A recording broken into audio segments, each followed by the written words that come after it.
एकदम मऊ spongy no मैदा हा रवा कस्टर्ड केक. मुलांच्या केक खाण्याच्या हट्टामुळे मीही हा केक पहिल्यांदाच ट्राय केला. वाटलंच नव्हतं की एवढा भारी बनेल. एकाच वाटीने सर्व मेजरमेंट करायचं. 1 वाटी रवा, पाव वाटी व्हॅनिला कस्टर्ड पावडर आणि एका वाटीला थोडीशी कमी साखर. हे सगळं मिक्सरच्या भांड्यामध्ये फिरवून घेतलं. नंतर पाव वाटी दही, एका वाटीला थोडंसं कमी दूध घालून हे मिश्रण छान एकजीव केलं. नंतर पाव वाटी तेल घातलं. तेलही चांगलं या मिश्रणामध्ये मिक्स करून घेतलं. नंतर हे मिश्रण 10 मिनिटासाठी रेस्टला ठेवलं. तोपर्यंत इकडं गॅसवर पातेलं प्रीहीट करण्यासाठी ठेवलं.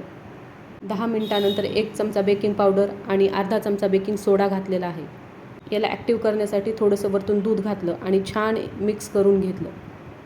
घरचाच प्लेन पेपर गोलाकार कापून त्याला थोडंसं तेल लावून खाली टाकून घेतला आणि हे मिश्रण चांगलं 40 ते 45 मिनिटांपर्यंत बेक करून घेतलं. असा वाटला केक आवडला असेल तर लाईक सबस्क्राईब नक्की करा.